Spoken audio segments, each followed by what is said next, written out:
네, 고린도후서 오늘 11장 7절로 오늘 15절까지 7절로 15절까지만 보시겠습니다.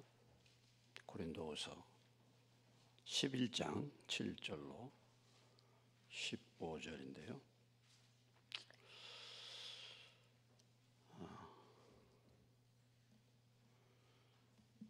내가 너희를 높이려고 나를 낮추어 하나님의 복음을 값없이 너희에게 전함으로 죄를 지었느냐?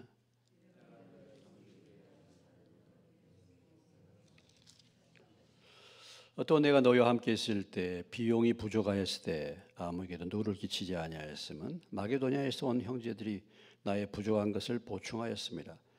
내가 모든 일에 너희에게 폐를 끼치지 않기 위하여 스스로 조심하였고 또 조심하리라.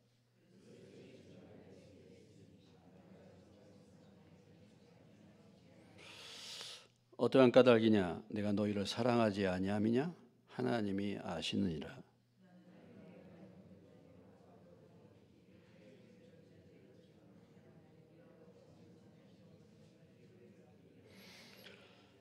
그런 사람들은 거짓 사도요 속이는 일꾼이니 자기를 그리스도의 사도로 가장하는 자들이니라.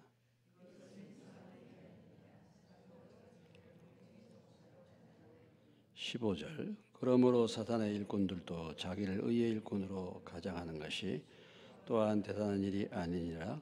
그들의 마지막은 그 행위대로 되리라. 잠깐 기도하겠습니다. 주님, 성령님께서 말씀 전하는 저에게 임재하셔서 말씀을 성령의 능력으로 나누게 하시고 성령께서 또 들을 길을 주셔서 주님의 음성을 듣고 마음과 생각과 삶이 새롭게 될 수 있도록 도와주옵소서. 예수님의 이름으로 기도합니다. 아멘. 고린도 전서나 고린도 후서, 고린도 전서는 특별히 고린도 교회가 일어났던 많은 문제들에 대한 사도 바울의 해결책을 제시했다고 한다면 고린도 후서는 바울의 사도권, 바울이 하나님이 세운 자냐 여기에 대해서 고린도 교회에 들어와 가지고 바울을 시기하고 모함했던 그런 사람들로 인해서 고린도 교회 성도들이 그들의 말을 듣고 바울의 사도권을 이제 부인하는 이런 바울을 의심하는 이런 이제 일들이 벌어졌기 때문에 특별히 이 고린도후서의 가장 핵심적인 메시지는 자기 사도권에 대한 바울의 변론, 방어. 나는 하나님이 세운 하나님의 사도다. 이것을 이제 고린도 교회 성도들에 하여 변론하는 그런 내용이 고린도후서의 중요한 메시지라고 볼 수가 있습니다. 특별히 그래서 이제 10장서부터 마지막 13장까지 우리가 이제 마지막 장까지 바로 이 사도 바울이 자신이 누구인가 이것을 이제 고린도 교회 성도들에게 다시 한번 밝히고 있고 그 고린도 교회에 들어와 가지고 사람들을 선동해 가지고 바울을 의심케 만들고 바울을 비방케 했던 사람들이 누군가 그들의 정체에 대해서 말씀을 주고 있습니다. 바울의 이런 모든 것에 관심, 바울의 이 말씀을 전하고 이게 또 고린도전서나 고린도후서나 이렇게 변호하는 거나 이 모든 그 목적은 무엇인가? 사도 바울이 그 교회를 향한 그 열심과 이 모든 변호의 목적은 뭐냐? 11장에 3절이죠. 12장 3절입니다. 우리 앞부분 3절 같이 읽겠습니다. 다시 한번 읽습니다. 시작.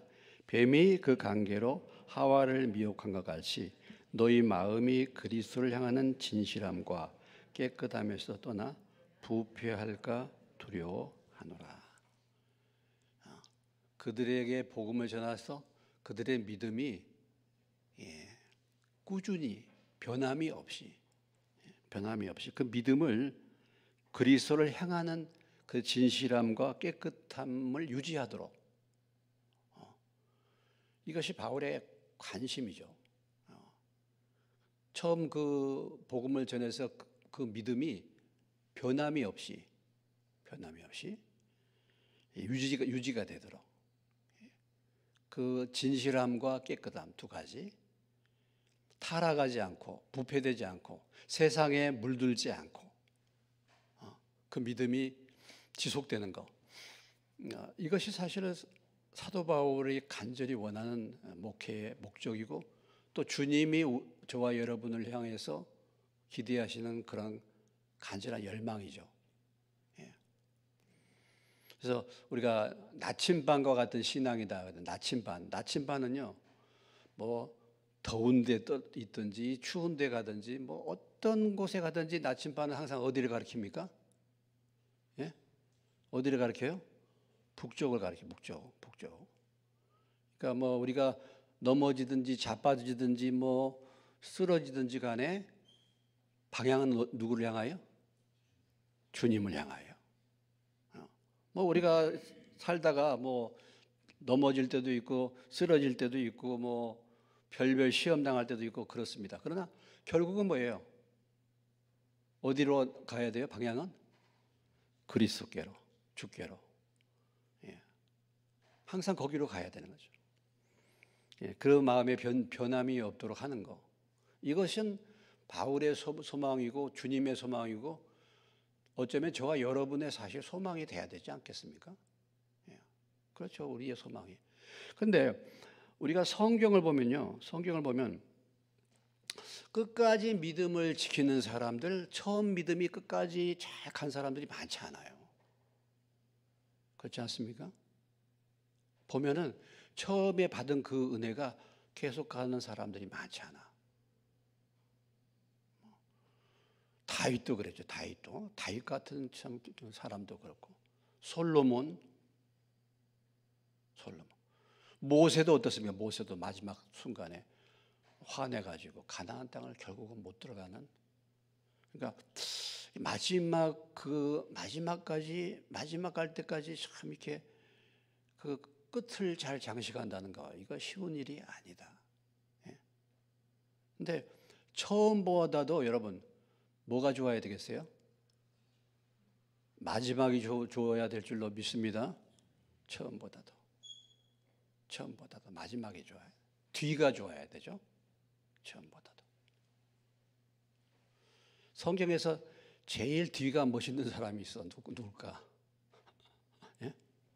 바울? 네, 뭐 바울도 그러겠지만 구원받은 강도. 구원받은 강도야. 죄만 짓고 오직 했으면 그 악한 일만 하게 해가지고 사형받을 상태에서 마지막에 참 옆에 계신 주님을 만나가지고 그래도 그 마지막 순간에 마음이 열려서 구원받은 거잖아요. 근데 처음부터 잘 믿었는데 나중에 가서 뭐 교회에서 뭐 직분도 하고 뭣도 하고 했는데 마지막에 가가지고 배교할 수도 있습니다. 배교할 수도 있어요. 데마 바울의 제자였잖아요. 동역자. 나중에 어떻게 됩니까? 세상 사랑해가지고 바울을 버리고 가잖아요.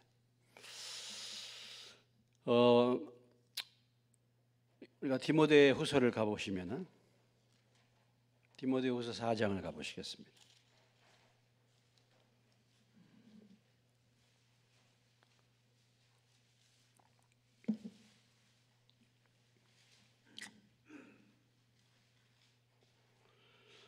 디모데후서 4장 6절로부터 8절까지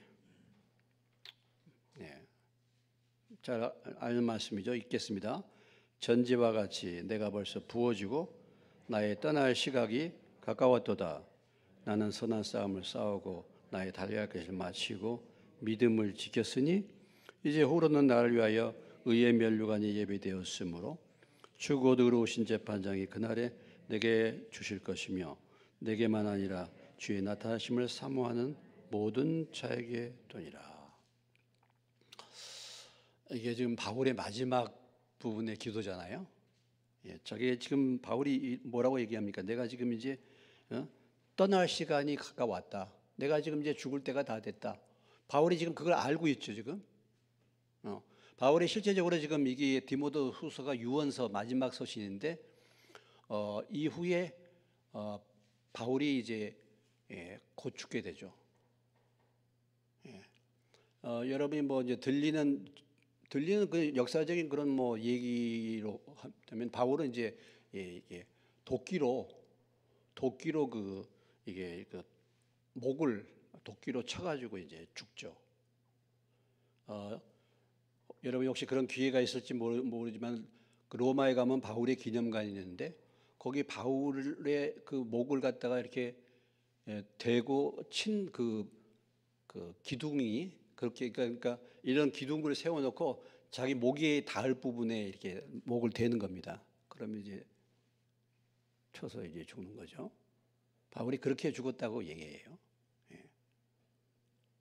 지금도 그 기념관에는 그게 이제 있습니다만은. 그러니까 자기가 죽을 시간이 다 됐는데 이렇게 고백하고 있지 않습니까? 참 이 고백이 우리가 늘 마지막까지 붙들어야 될 고백되어야 되지 않겠습니까? 나는 선한 싸움을 싸우고 뭐요? 달려갈 길을 마치고 믿음을 지켰다. 우리가 마지막에 참 이렇게 내가 선한 싸움 싸우고 달려갈 길을 마치고 믿음을 지켰다. 이렇게 고백할 수 있다고 한다면 주님을 향한 진실함과 깨끗함을 끝까지 지키는 거 아니겠습니까? 그래서 이제 나의 앞에는 의의 면류관이 있을 것이다. 지금 면류관 받을 상급 받을 것을 기대하고 있잖아요.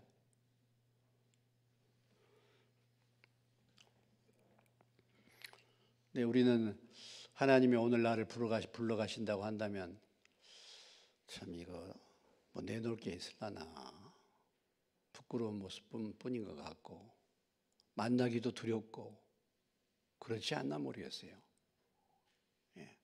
그러니까 우리가 이런 부분들을 준비해야 되지 않겠습니까? 오늘 바울과 같은 그런 기도를 또 그런 믿음으로 끝까지 주님을 향한 진실함과 깨끗함에서 우리가 떠나가지고 부패되지 않도록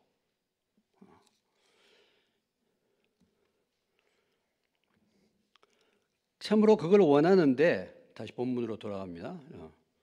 네, 그 바울의 마음을 알지 못하고 다른 그 엉뚱한 얘기를 듣고 바울의 얘기를 듣지 않는단 말이죠. 참 보면은 그런 게 안타깝잖아요. 들어야 될 소리를 안 듣고 듣지 말아야 될 엉뚱한 소리를 사람들은 너무나 잘 듣습니다. 정말 그래요. 들어야 될 소리를 안 듣고 듣지 말아야 될 소리는 이상하게 귀를 기울여 거기에 빨라요. 그러니까 참 들을 기가 없는 거예요.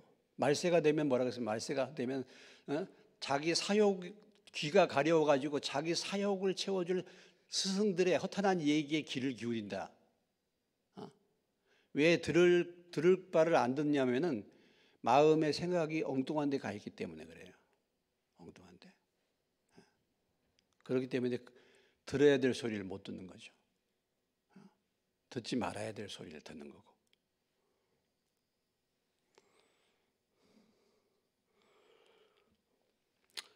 그러나 나는 그 누구보다도 그 어떤 크다고 말하는 사도들보다 나는 조금도 부족한 것이 없다.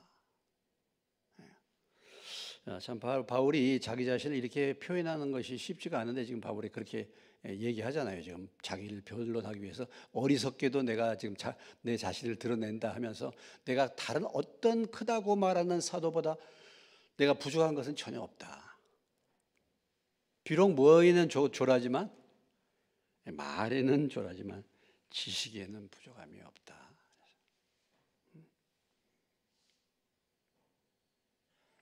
말은 풍성하나 지식은 별 볼 일 없을 수도 있어요. 말은 잘하는데 말은 잘하는데 실제적인 그런 부분에서 내용이 없을 수도 있어요. 바울은 내가 말은 그러니까 이 당시에 그 헬라 지역에서의 그 유행되는 게 뭐냐면 웅변술이에요. 웅변술. 참 말 잘하는 사람들 많이 있었죠. 그리고 어떤 사람들을 마음을 훔쳐가고 선동하는 사람들 보면요, 말을 다 잘하는 사람들이에요. 말 못하는 사람들이 사람의 마음을 사람의 마음을 이렇게 선동시킨 게 아니고 말을 잘하는 사람이 선동시켜. 이렇게 그런 사람들에게 이제 빠져 들어가는 거잖아요.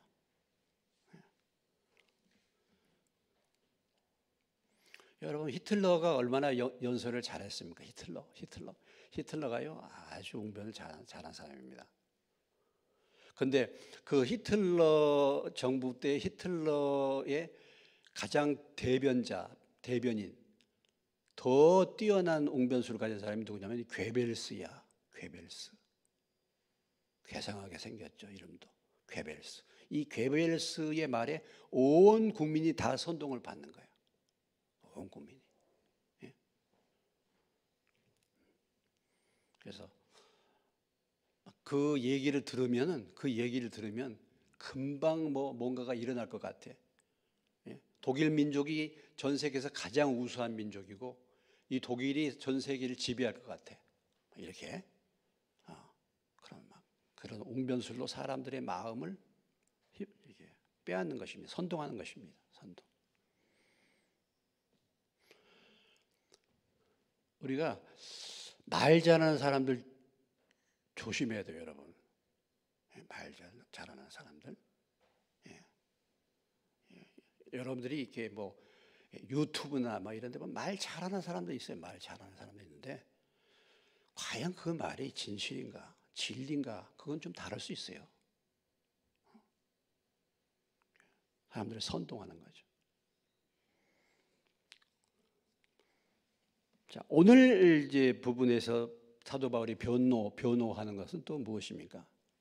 오늘 그 변론하는 문제는 7절로부터 9절까지. 첫째는 고린도 교회에 있을 때 바울이 복음을 전할 때 아무런 대가 없이 값없이 복음을 전했다.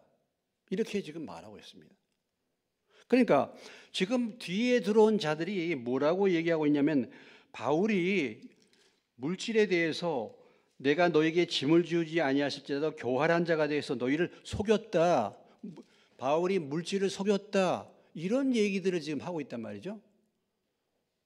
여기에 대해서 사도 바울이 자기가 복음을 전할 때, 고린도 교회에서 복음을 전할 때 전혀 어떤 물질적인 대가를 바라거나 물질적인 그런 문제에 있어서 사람들에게 폐를 끼치지 않으려고 자기는 값없이 복음을 전했다. 이렇게 말하고 있습니다. 자, 7절로 9절까지 먼저 보면 7절을 주목해 보시면 내가 너희를 높이려고 나를 낮추어 하나님의 복음을 값없이 너희에게 전함으로 죄를 지었느냐? 아니 내가 복음을 값없이 전하는 것이 이것이 잘못된 것이냐? 이런 얘기죠. 내가 너희를 섬기기 위하여 다른 여러 교회에서 비용을 받은 것은 탈취한 것이라. 조금 이해되기 어려운 말씀이죠. 근데 그런 얘기입니다. 내가 복음 전하기 위해서 다른 교회에서 나를 지금 후원을 해준 거야. 그것은 그 교회의 헌금을 내가 빼앗은 것이 되는 거다. 이런 얘기입니다. 그러니까 다른 교회에서 나를 이제 후원을 해줬는데 그것이 탈취한 것이다. 이렇게 표현한 것은 다른 교회에서 쓸 그 헌금을 나에게 보내줬기 때문에 내가 그 헌금을 통해서 여러분에게 값없이 복음을 전했다. 이렇게 이제 말하고 있는 것이죠. 또 내가 너희와 함께 있을 때 비용이 부족하였을 때 여러분 사도 바울이 복음을 전하러 다닐 때 생각해 보세요. 그를 누가 후원해 준 사람이 마땅한 사람이 있었습니까?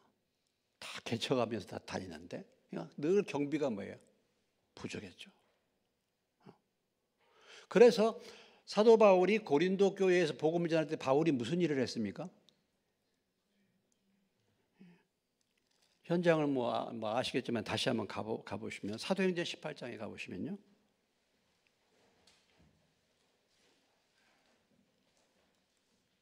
사도행전 18장에 이제 사도 바울이 고린도에서 복음을 전하는 장면이 나오는데,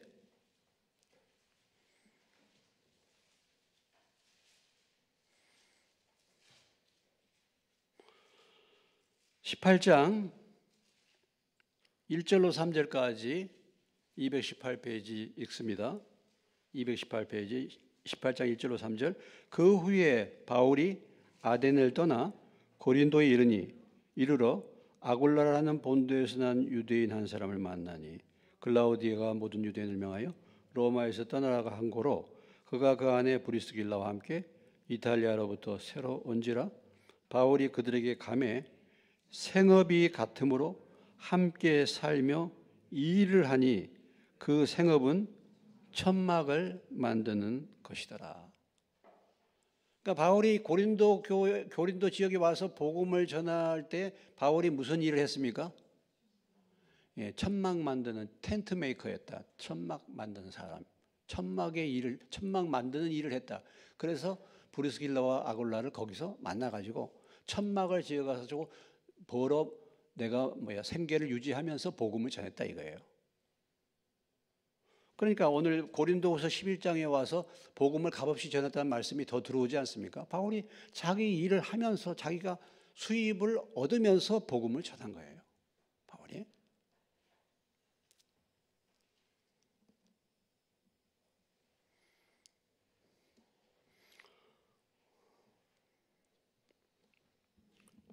그리고 비용이 부족했는데 다시 아무에게도 누를 끼치지 아니하였으면, 자, 지금 복음을 전하는 데 있어서 사도 바울이 애쓰고 힘쓰는 것은 무엇입니까? 혹시라도 이 전도하는데 돈 때문에, 물질 때문에 그들에게 마음을 상하게 할까 봐, 그들이 시험 들까 봐서 어찌든지 간에 누를 끼치지 않으려고, 폐해를 끼치지 않기 위해서 스스로 조심하였고 또 조심했다라는 것입니다. 경비는, 비용은, 돈은 부족한데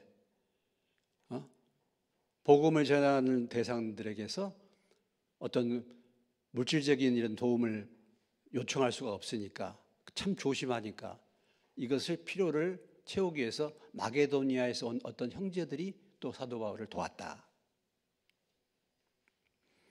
그래서 우리가 선교 헌금이 왜 필요합니까? 선교 헌금이 이게 선교하는 사람들에게, 선교하는 선교사님들에게 교회에서도 지원도 하고 마게도니아에서 온 형제들이 된다. 개인적으로도 후원하고 이런 것이 필요한 이유가 거기에 있는 거죠. 예. 되게 선교 가면은 가난한 지역에 가잖아. 복음을 처음 전할 때 그들에게 부담 주지 않고 그들을 도와야 되잖아. 그렇기 때문에 물질이 필요한 것입니다.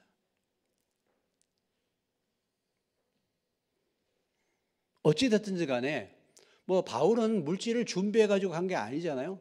일단 사도 바울은 자기가 직장 생활하면서 자기가 텐트를 직접 하면서 복음을 전했다.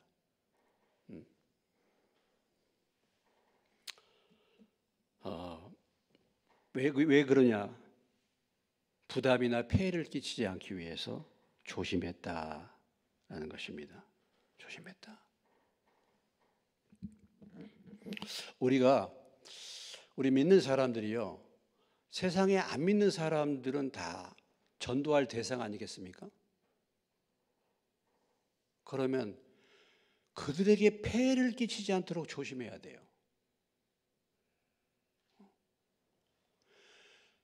사랑의 비두에 다른 비치지 말라 그러는데 그들에게 뭔가를 주고 나누어 주면 나누어 줬지, 그들에게서 폐해가 돼가지고 그들에게서 돈을 빌린다든지 돈을 꾸러 다닌다든지 이런 인생을 살지 말아야 돼. 사도 바울은 사실 아무것도 없었지만 자기가 직접 일하면서 폐해를 끼치지 않으려고 했잖아요. 일하면서.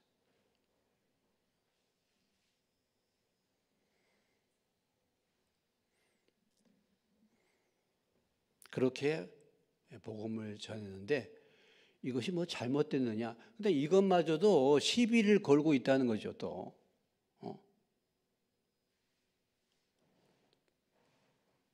물질에 욕심 냈다라고 말한다든지 이런 얘기를 하는 것입니다, 지금.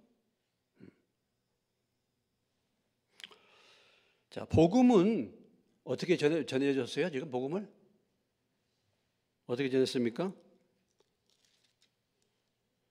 7절에 하나님의 복음을 어떻게? 7절에 하나님의 복음은 값없이. 복음을 어떻게 줬어요? 값없이. 마태복음 10장 8절에 보면 너희가 거저 받았으니 뭐예요? 거저 주어라. 저와 여러분이 복음을 어떻게 받았어요? 값없이 받았죠. 값없이.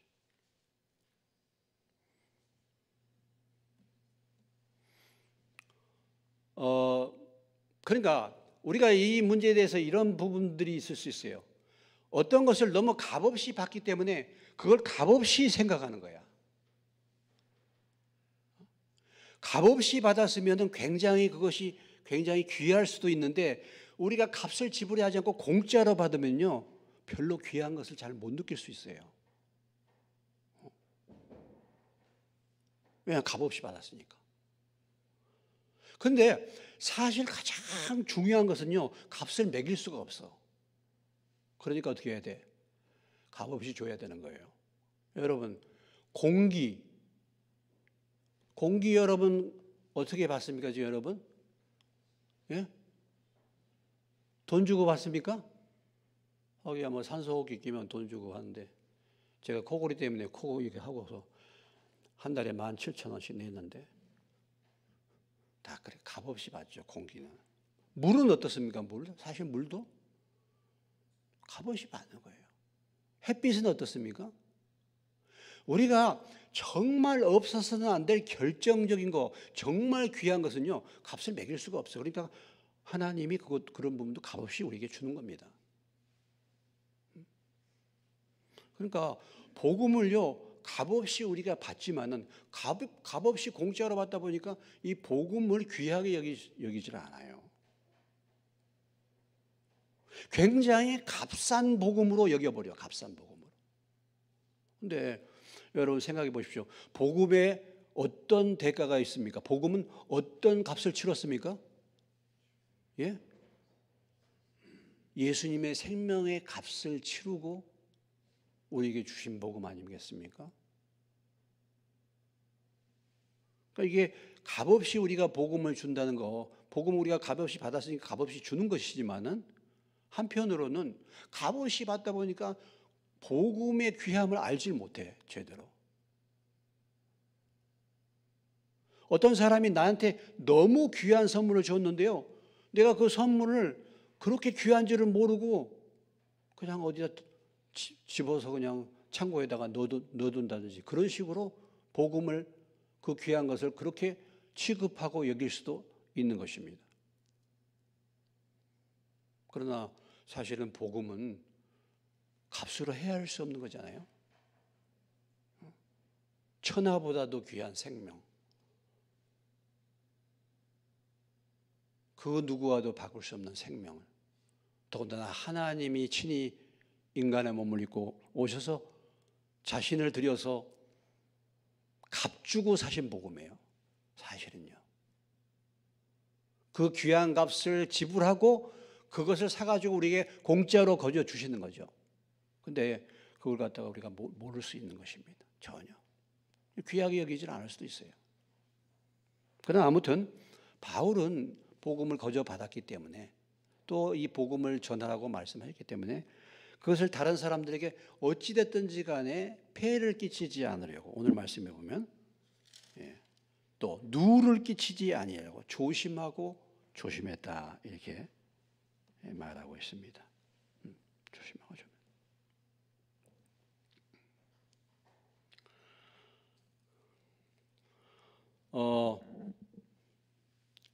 바울이 이제 이렇게 하는 이유가 사도 바울이 무조건 사도 바울이 복음을 전할 때 전하고서 그러면 교회로부터 후원하는 것을 받지 않았는가? 그건 아니죠. 바울이 후원을 받았습니다. 여기 오늘 본문에도 나오잖아요. 여러 교회에서 비용을 받은 거. 이 여러 교회 가운데서 사도 바울을 잘 후원했던 교회가 어느 교회였습니까? 빌립보서로 가봅시다. 바울을 잘 후원했던 교회가 빌립보 교회죠. 빌립보 4장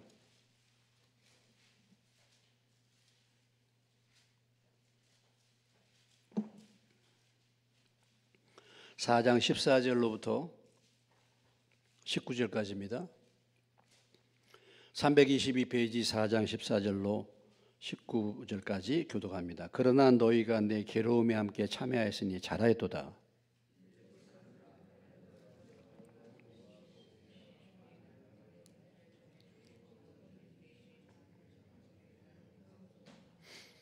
데살로니가 있을 때에도 너희가 한 번뿐 아니라 두 번이나 나의 쓸 것을 보내었도다.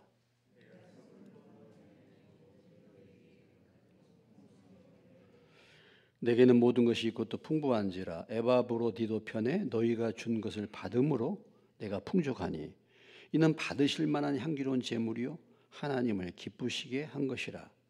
나의 하나님이 그리스도 예수 안에서 영광 가운데 그 풍성한 대로 너희 모든 쓸 것을 채우시리라. 그러니까 사도 바울이 이렇게 전도 복음을 전하러 다닐 때 어느 교회가? 빌립보 교회. 빌립보 사람들. 여러분 빌립보 그러면 누가 생각납니까?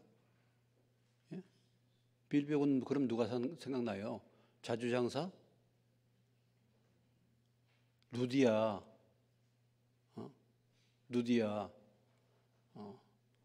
루디아가 있었지 않습니까? 그 교회가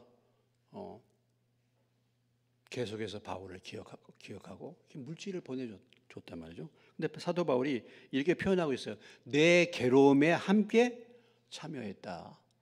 사도 바울이 참 물질적으로 늘 어려운데 이 어려움을 이 빌립보 교회가 헌금을 보내줘가지고 그 괴로움을 함께 동참할 수 있도록 나눌 수 있도록 그런 은혜를 줬다. 이렇게 지금 말하고 있지 않습니까? 그리고서 하는 표현이 이것은 하나님이 받으실 만한 향기로운 제물이고 하나님을 기쁘시게 한 것이라. 우리가 복음을 전하는데 선교하는데 우리가 헌금을 물질을 갖다 드리고 후원하는 것 이것이 하나님의 향기로운 제물인 줄로 믿습니다. 하나님을 기쁘시게 하는 거예요. 저는 여러분이 교회에다가도 물론 헌금 생활하지만 선교사들에게도 좀 얼마라도 이렇게 할 수 있으면 좋겠어요. 믿음이 성장해서. 저도 교회에도 저도 물론 선교헌금도 하고 교회에다 헌금하지만 제가 또 개인적으로 따로 선교사님들의 선교헌금 하죠. 선교 현장에 나가 보면은 참 헌금할 곳이 너무 많아요. 실제적으로. 물론 뭐 잘못된 선교사들도 가끔가다 있지만은 진짜 이렇게 선교 열심히 하려고 하는데 그런 필요들이 참 많이 있습니다. 우리 정근용 선교사도 지금 따로 이제 교회를 개척해 가지고 지금까지 그 다른 교회에서 함께 섬기다가 따로 지금 나와서 지금 하는데 거기 지금 공사하고 있더라고 보니까 공사하고 기도해달라고 저한테 사진까지 해서 보내왔어요. 거기도 공사해요. 또 키르시단에 지난번 들렸던 거기도 또 더 이상 건물을 이제 얻을 수도 없고 그래서 기존 건물을 잘 좀 수리한다고 그렇게 그런 기도 제목을 보내와요. 또 그럼 우리가 또 기도하다가 여기서 보내주고 해야죠.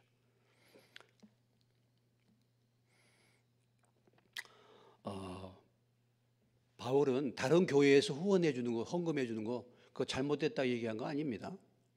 그거 칭찬했잖아요. 오늘 보면 복음에 참여한 것에 칭찬했다라는 거죠.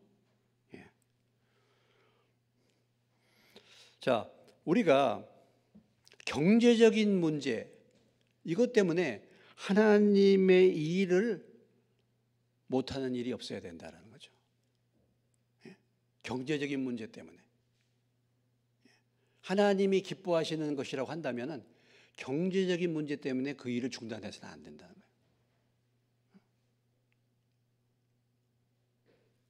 우리가 뭐 사실 저희도 뭐 교회 개척하고 여기까지 올 때 무슨 돈 계산해가지고 어떤 일을 벌리고 해오지 않았지 않습니까? 그것이 하나님 뜻이다 하면 그냥 믿음으로 나갔죠. 그럼 하나님이 필요를 채워주시고 그렇게 또 하나님이 우리의 일을 도왔지 않습니까? 내가 경제적으로 어리기 때문에 이거 다 갖춘 다음에 이렇게 해야지. 그게 아니죠. 또 한편으로는 교회, 이 당시에는 교회의 사역자죠. 사도 바울은 어떻게 개척을 했습니까? 직장 생활을 하면서 했어요. 그냥 때에 따라서는 그렇게 할 필요도 있다는 거죠. 때에 따라서는. 제가 목회할 때는 목회를 전심으로 하기 위해서 있던 직장도 다 놨습니다. 하나님 전적으로 의지하려고. 근데 요즘 세대는요, 요즘에 개척하면요, 개척이 안 돼요. 개척이 얼마나 어려운지 몰라. 그럼 요즘에 어떻게 해야 됩니까?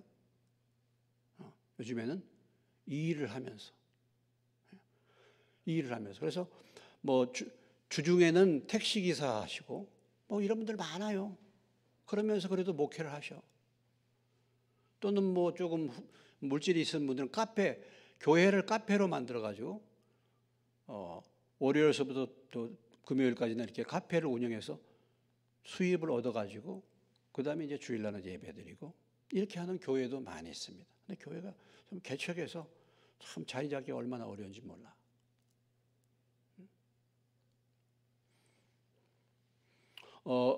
지방에 지금 젊은 목사님들, 여기 개척한, 이산지 교회, 거기에도 우리가 지금 헌금을 보내주고 있죠. 이산지 교회. 거기도 다 지금 커피 판매하고 그 사모는 어린이 저기에서 일하고 있죠. 그 맞벌이하고 이런 경우 많이 있습니다. 지금 시대에는 또 그렇게 됐어요. 그러니까 그때 하나님의 인도를 따라서 자합을 가지고서 할 수 있을 때는 자합을 가지고 하고, 또 그렇지 않고 교인들이 모여서 이제는 교회가 균형이 잡히면은 그때는 잡을 놓고 직장을 놓고 전적으로만 사역할 수도 있고. 단지 중요한 것은 이런 일들 때문에 누가 되지 않고 복음의 장애가 되지 않도록 하는 것입니다. 바울은 이것을 늘 생각했어요. 그 고린도전서 앞장에 고린도전서 9장에 가 보시면은 이미 바울이 얘기했죠.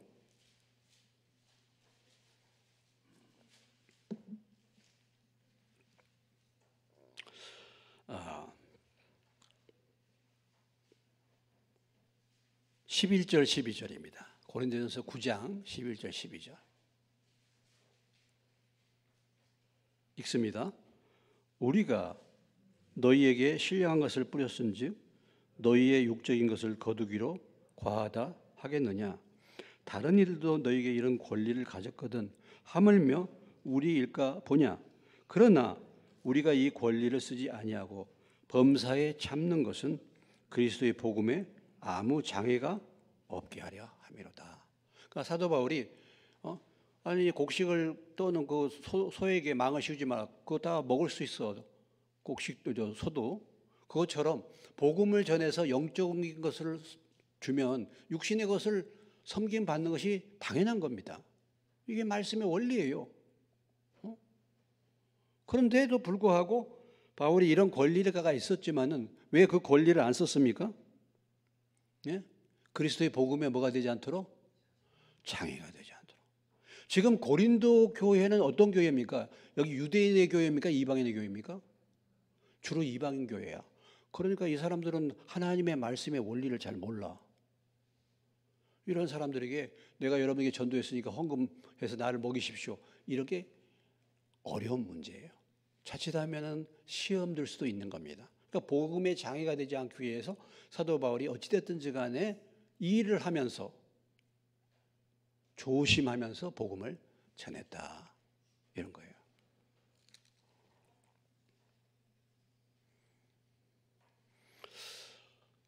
사도 바울은 고린도 교회에서 1년 6개월 사역했습니다. 여러분, 바울이 만약에 고린도 교회에서 오래 사역해가지고 고린도 교회가 이렇게 자리 잡았다 한다면 마땅히 고린도 교회 성도들의 헌금을 받아가지고 생활했을 거예요.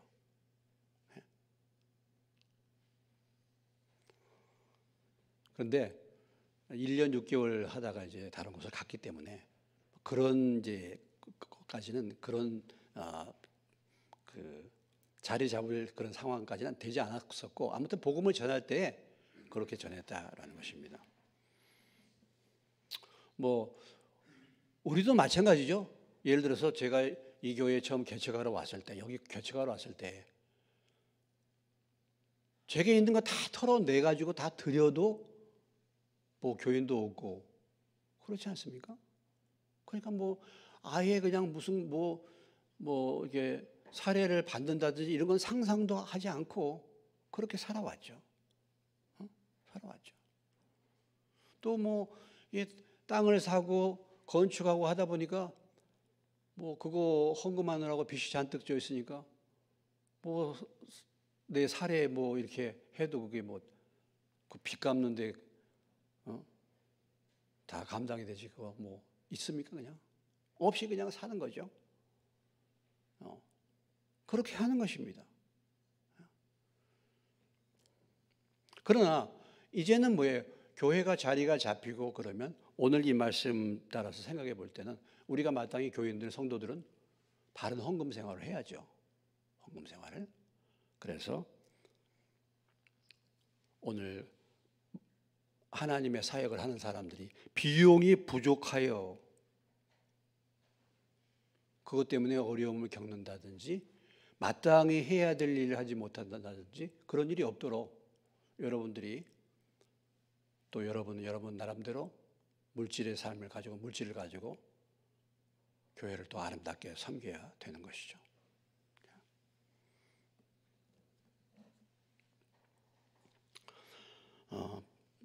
바라는 것은 우리가 빌립보 교회처럼 또 우리가 후원하거나 우리가 섬기는 그런 선교사님이나 다른 교회 목회자들을 잘 섬길 수 있는 그런 믿음의 교회로 또 믿음의 성도로 여러분들이 그렇게 드려지시기를 주의 이름으로 축원합니다. 그렇게 할 때 오늘 사도 바울이 빌립보 교회를 위해서 기도를 빌어줬잖아요. 나의 하나님이 그리스도 예수 안에서 영광 가운데 그 풍성한 대로 너희 모든 쓸 것을 채우시게 될 줄로 믿습니다. 여러분이 복음을 전하고 하나님의 교회를 위해서 아름답게 드려지는 물질 생활을 하게 된다면 하나님께서 여러분에게 쓸 것들을 풍성한 대로 오늘 말씀처럼 모든 쓸 것을 채우시게 하실 줄로 믿습니다. 그런 믿음을 가지시고 내 쓸 것 다 쓰고 하는 게 아니고 목표를 정해서 한번 그렇게 도전해 보시기 바랍니다. 우리 교회에 지금 후원하는 선교사님들 한 달에 10,000원이라도 좋고 한 달에 3만 원이라도 좋고 이렇게 여러분들이 그렇게 해가지고 한번 해보시기 바랍니다. 자, 그러면서 이제 두 번째 주제를 말하고 있습니다. 거짓 사도들에 대해서, 거짓 사도들이 어떤 사람들인가에 대해서 말씀을 나누고 있죠. 바울과 바울의 일행, 그들은 진리의 사도들이죠. 그 진리의 사도들과 거짓 사도들이 있는 것입니다. 오늘 바울은 자신을 표현할 때 이렇게 말하고 있어요. 바울은 진리에 속한 사람이잖아요. 바울 일행은 진리의 사도입니다. 10절에 그리스도의 진리가 내 속에 있으니 아가야 지방에서 나의 이 자랑이 막히지 아니하리라. 진리가 누구 속에 있어요? 진리가 누구 속에 있다고 말합니까? 내 속에 있어요. 하나님의 말씀의 진리가 내 속에 있습니다. 하나님의 진리의 말씀이 여러분 속에 있는 줄로 믿습니다. 여러분 속에 금년도 골로새 3장 16절처럼 그리스도의 말씀, 그리스도의 진리가 풍성히 거하시기를 주의 이름으로 축원합니다. 내 속에 말씀이 풍성히 진리가 있어요. 그러니까 아가야 지방에서 나의 이 자랑이 막히지 않는다. 내가 지금 이 말씀 안에서 행하고 있기 때문에 이 자랑은 잘못된 자랑이 아니에요. 내가 말씀에 입각해서 말씀을 따르는 그 순종으로 하는 일은 이것은 자랑이 아니야, 사실은. 이 자랑은 막히지 않는 자랑이에요. 왜냐? 말씀을 따라서 하기 때문에. 그런 얘기입니다. 그래서 진리의 사도는 먼저 진리로 행하는 것입니다. 진리가 풍성히 거하는 사람이에요. 진리가 하나님의 말씀이. 그래서 그 사람은 무슨 일을 생각할 때 말씀으로 생각하고 그 사람은 어떤 말을 하면 말씀이 툭 튀어나오는 사람이에요.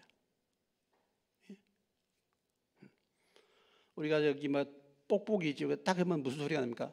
뿅 하고 소리가 나잖아요. 뿅뿅 하고 그 사람을 딱 두드리면 뭐가 나와? 말씀이 툭 나와. 말씀이 툭. 예. 진리가 풍성히 거하는 사람. 자, 어떠한 까닭이냐? 내가 너희를 사랑하지 아니함이냐? 하나님이 아시느니라. 그러니까 또 바울 일행은 지금 무엇으로 일들을 행하고 있습니까? 그 하는 모든 동기가 사랑으로. 누구를 사랑해요? 너희를. 너희는 누굽니까? 고린도 교회를 사랑하는 거죠. 교회를 사랑. 그러니까 진리의 사도들 바울 일행은 먼저 말씀 안에서 말씀으로 그리고 사랑으로 행하는 사람들입니다. 이것이 진리의 사람들이에요. 진리에 속한 사람들이에요. 그가 하나님의 말씀의 기준 가운데서 어떤 일을 말하고 행하는가, 그가 정말 교회를 사랑하는 마음으로 행하는가, 이걸 보면은 그 사람이 진리의 사도인지 거짓 사도인지를 우리가 분별할 수가 있게 되는 것입니다. 그래서 이 모든 어떤 일들의 동기가 사랑으로 하는 거예요. 교회를 사랑하기 때문에. 저나 여러분이나 주님의 교회를 사랑하는 자들이 되시기를 주의 이름으로 축원합니다. 교회를 사랑하는 이것을 누가 아신다고요? 누가 증인이시라고요? 하나님이 아신다. 내가 교회를 사랑하는 것, 성도들을 사랑하는 것 하나님이 아신다. 사도 바울이 종종 이런 표현을 합니다. 빌립보서 1장으로 가보시면 다시 한번.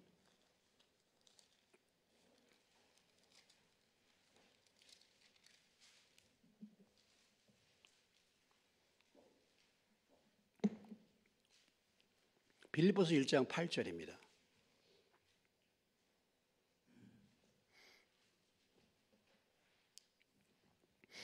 빌립보서 1장 8절 같이 읽겠습니다. 내가 예수 그리스도의 심장으로 너희 무리를 얼마나 사모하는지 하나님이 내 증인이시니라. 참 바울의 이게 교회 사랑이죠. 교회를 얼마나 바울이 사랑했으면 주님의 심장으로 사모한대. 이것이 하나님의 내 증인이라. 저는 참 오늘 이 말씀보다 제가 마음에 찔렸어요. 저는 이런 사랑으로 참 교회를 사랑한 것 같지가 않아요. 솔직히 말씀드렸어요.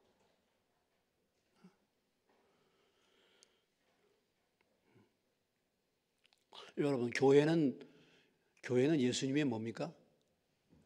교회는 예수님의 뭐라 그랬어요? 몸이라 그랬잖아요. 우리가 예수님 사랑하십니까? 주님을 사랑하시면 아멘 하시기 바랍니다. 교회를 사랑하시면 아멘 하시기 바랍니다. 이건 좀 떨어지지. 강도가 떨어지죠.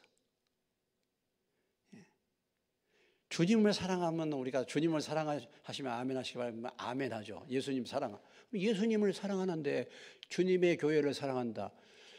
이 세상에서 유일하게 주님을 나타낼 수 있는 곳, 주님의 몸된 교회 아닙니까? 근데 우리가 교회를 사랑하냐 하면 벌써 교회 참 목사도 마음에 안 들 수도 있고, 교회의 어떤 집사님, 장로님 마음에 안 들 수 있고, 교회 문제 많어.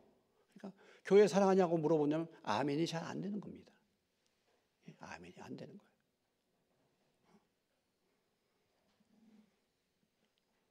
오늘 어떤 목사님 제가 그 간증을 들었는데 미국에서 목회하시는데 자기 교회에 5년 정도에 이제 이사를 와가지고 교회 나오는데, 부인이 집사람이 열심인데 부인은 한국에서 왔고 남편은 미국에서 태어난 교포 1.5세대예요. 한국말을 잘 모르는데. 그런데 이제 이 한국 부인을 만나가지고 신앙생활도 하면서 한국말이 조금씩 늘었대요.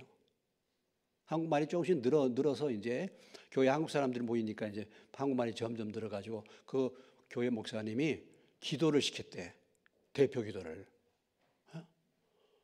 대표 기도를 할 때가 아닌데 대표 기도를 시켰다는 거예요.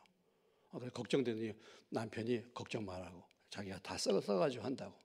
다 기도문을 써가지고 나와서 이제 기도하는데, 기도하면서 주님, 이놈의 교회가 잘 되게 하옵소서. 이놈의 교회 목사님 은혜롭게 설교하게 하옵소서. 이놈의 교회. 계속해서 그러더라고요. 그러니까 부인이 새파랗게 질려가지고 그거 아니라고. 끝나가지고 하는 말이, 아니 이놈의 교회가 욕인데 어디서 그런 것을 배웠냐 그랬더니, 내가 우리 집사님들하고 교인들하고 얘기하다가 그분들 얘기해서 늘 이놈의 교회 늘 그런 얘기가 나와서 내가 교회를 표현할 때는 이놈의 교회 모양구나 하고서 이놈의 교회라 했다는 거야. 그러니까 이제 교회에 대해서 다 이렇게 얘기하잖아요. 이놈의 교회 뭐 이렇게. 그렇기 때문에 주님을 사랑한다고는 말을 하지만 교회를 사랑한다는 말은 참 얼른 나오지 않을 때가 많아요.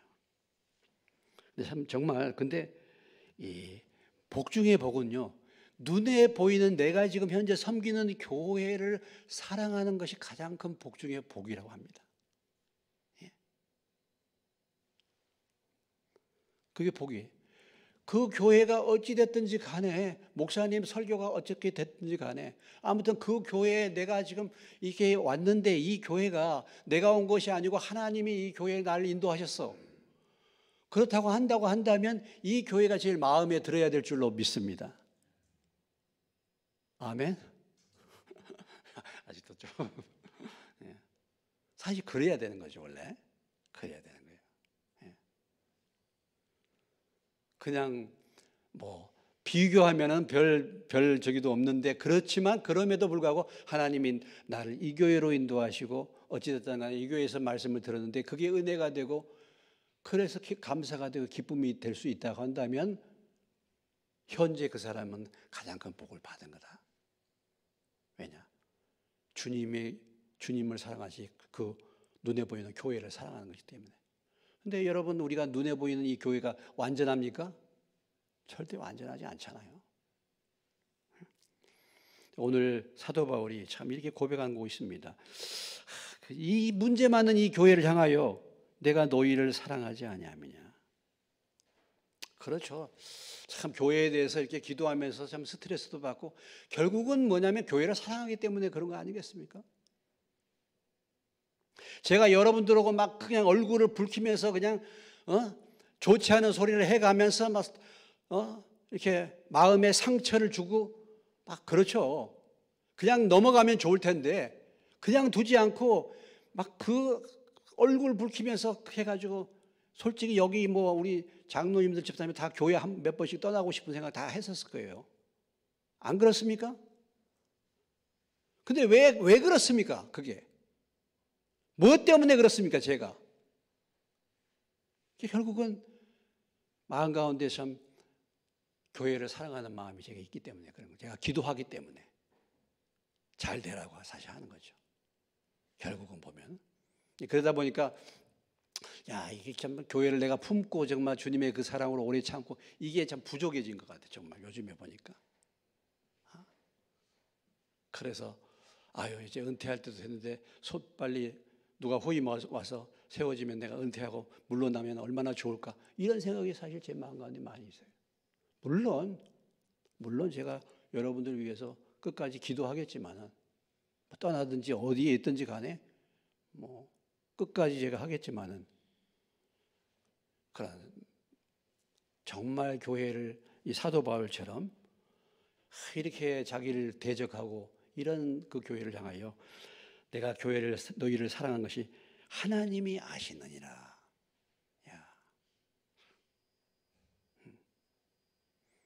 하나님께서 저와 여러분에게 마음 주셔서 교회를 이렇게 사랑할 수 있는 그런 사랑을 성령으로 말미암아 부어주시기를 주님의 이름으로 축원합니다.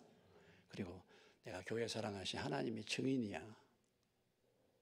다른 사람은 몰라줘도, 사람은 몰라줘도 교회를 사랑하는 것은 하나님이 나의 증인이야. 이렇게 고백할 수 있어야 될 줄로 믿습니다. 네. 자, 거짓 사도들. 그러면 거짓 사도들은 어떤 사람들입니까? 거짓 사도들은 12절에 보니까 기회를 찾는 사람들입니다. 기회주의자예요. 진실이 없는 사람들이죠. 거짓 사도들입니다. 진실이 없는 사람이죠. 자, 이런 거짓 사도들의 출발은 누굽니까? 요한복음 8장에 가보시겠습니다.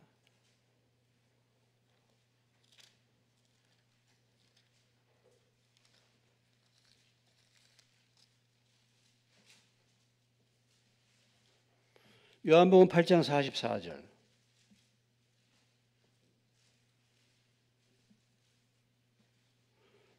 같이 읽겠습니다. 너희는 너희 아비 마귀에서 났으니 너희 아비 욕심대로 너희도 행하고자 하느니라.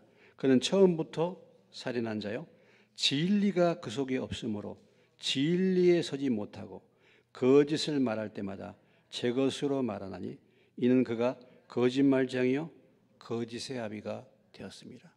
거짓 사도들의 출발은 마귀잖아요. 사단으로부터. 근데 사단의 특징이 뭡니까? 거짓말을 자기 말처럼 하는 건데요. 거짓을 진짜같이 말하는 것이 마귀잖아요. 사람들 보시면요, 거짓말을 진짜같이 말하는 사람들 있죠? 그건 굉장한 악한 영이 들어간 것입니다. 거짓말을 참말처럼 해요, 또.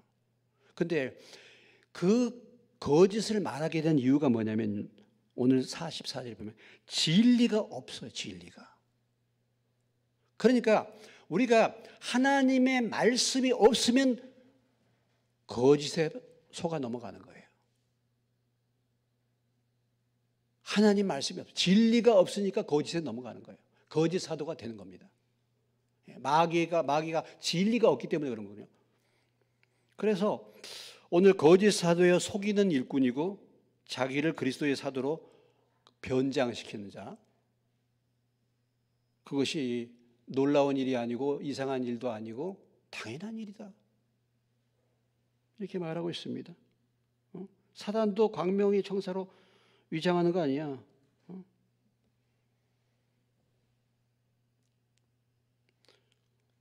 오늘 우리가 이 말씀을 생각하면서 거짓된 것을 분별할 수 있어야 된다. 거짓 사도들, 거짓 일꾼들, 이런 사람들을 분별할 수 있는 분별력이 있어야 될 줄로 믿습니다. 그러기 위해서 뭐예요? 내가 진리의 말씀이 풍성히 있어야지 분별이 되는 거 아니겠습니까?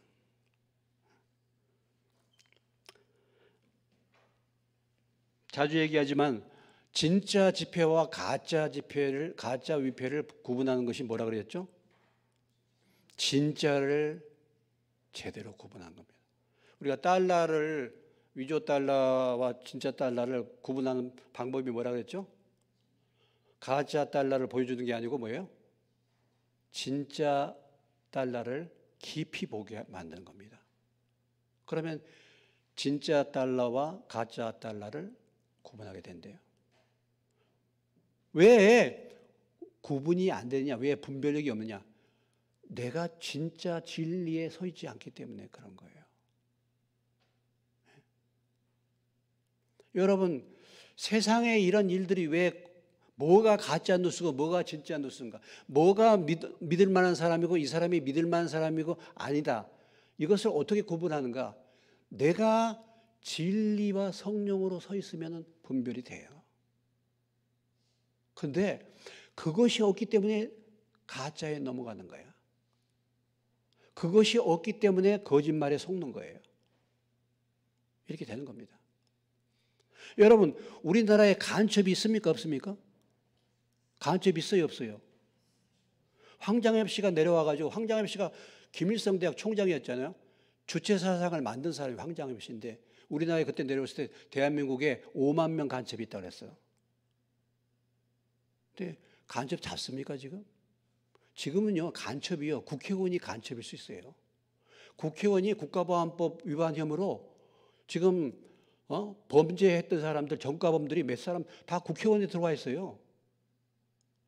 간첩을 지금 국정원에 간첩 그 국가안보법의 전과자가 국정원 저기로 들어와 있었다니까요. 간첩 잡습니까? 안 잡아. 근데 사실은요, 다 광명의 천사죠, 다.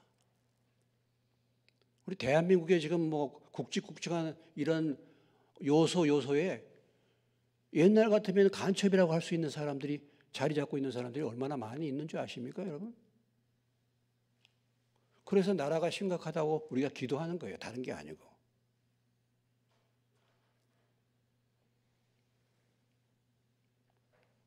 이만희 같은 사람이 하나님의 아들이고 신이잖아요. 거기에 빠진 사람들을 생각해 보세요. 구분을 못 하잖아요. 왜? 진리가 없기 때문에 그런 거예요. 진리가.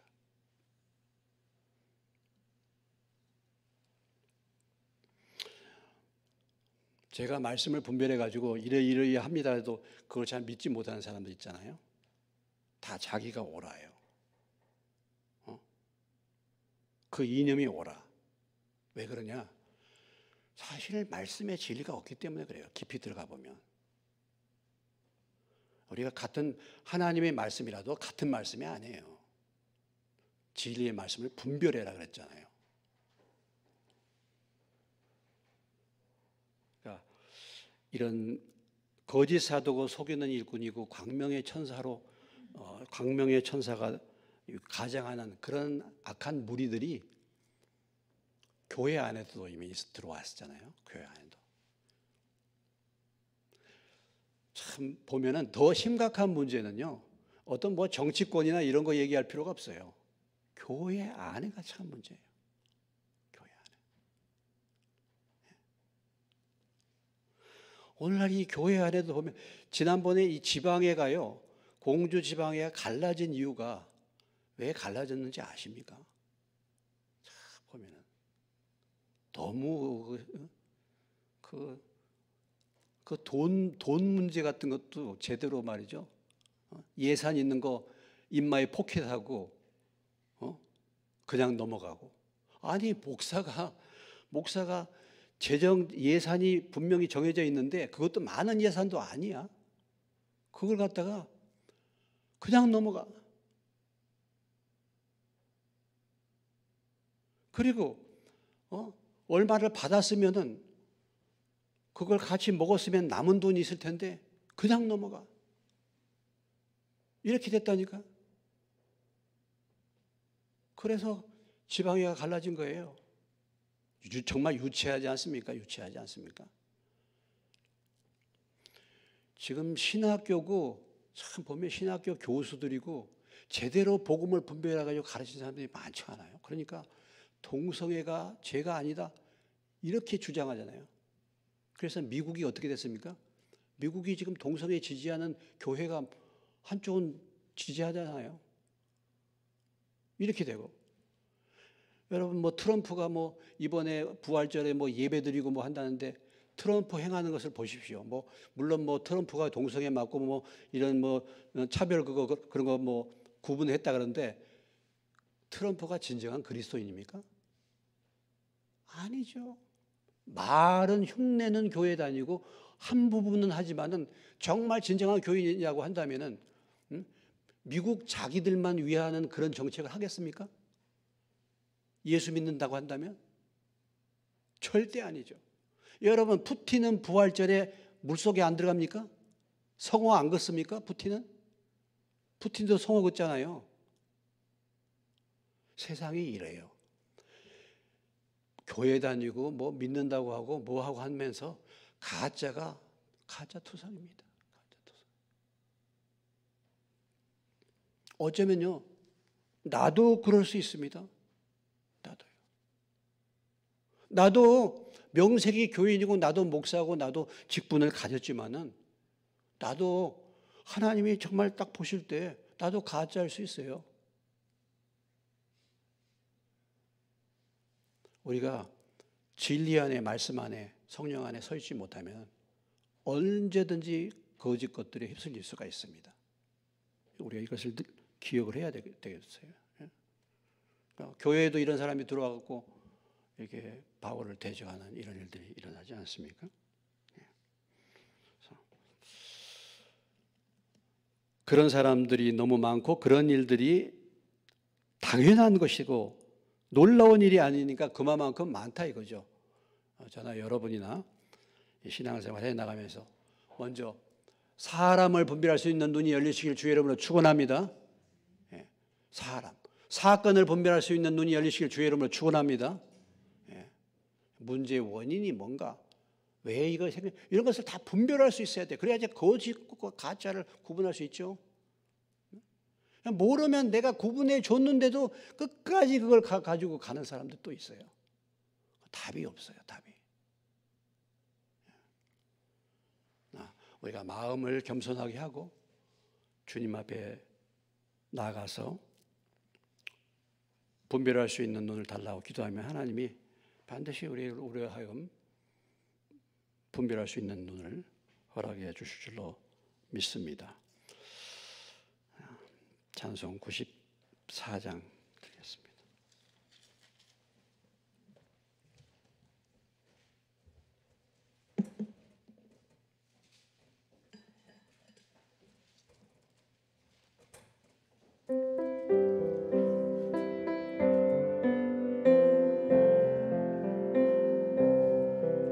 주 예수보다 더 귀한 것은 없네. 이 세상 보기와 바꿀 수 없네. 영 죽은 내 대신 돌아가신 그 놀라운 사랑 잊지 세상 즐거움 다 버리고 세상 자랑 다 버렸네. 주 예수보다 더 귀한 것은 없네. 예수밖에는 3절 드리겠습니다. 주 예수보다 더 귀한 것은 없네. 이 세상 행복과 바꿀 수 없네. 유혹과 핍박이 몰려와도 주 손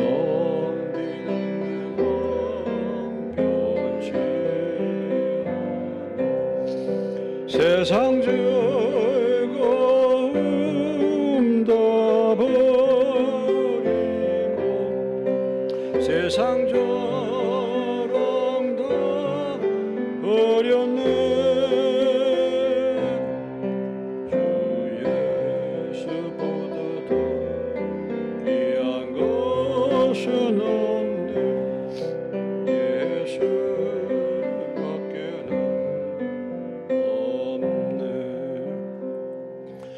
하나님 아버지, 가장 귀한 복음을 저희들에게 값없이 주신 것을 감사드립니다. 이 귀한 복음을 값없이 받았사오니 이 복음의 귀함을 알고 또 저희들도 이 복음을 값없이 전달할 수 있는 자가 되기를 원합니다. 주님을 향한 진실함과 깨끗함에서 저희들이 부패되지 않도록, 세상과 타협하지 않도록 끝까지 믿음을 지킬 수 있는 자들이 되기를 원합니다. 오늘 이 시대가 거짓 사도, 거짓된 것들이 너무나도 많은 시대에 우리가 살고 있습니다. 거짓이 마치 진리인 것처럼, 사실인 것처럼 그렇게 말해지고 들려지고 그렇게 믿고 따라가는 시대가 되었습니다. 주님, 저희들 다시 한번 진리의 말씀으로 무장케 도와 주옵소서. 그리스도의 말씀이 우리 속에 풍성히 거하기를 원합니다. 그래서 무엇이 진리인지 무엇이 거짓인지 분별할 수 있는 분별력을 허락해 주옵소서. 우리의 눈을 열어 주옵소서. 사람을 분별할 수 있는 눈을 열어주시고 세상을 볼 수 있는 눈을 열어주시고 사건을 볼 수 있는 눈이 열려지게 도와 주옵소서. 우리의 문제의 원인과 문제의 해결책을 볼 수 있는 눈도 열어주시옵소서. 무엇보다도 하늘나라가 우리의 심령 가운데 늘 열려 있을 수 있도록 우리의 영안을 열어주시옵소서. 귀한 예물 드린 손길을 축복하시고 주님의 신령한 분별력으로 충만케 하여 주시옵소서. 예수님의 이름으로 기도합니다. 아멘.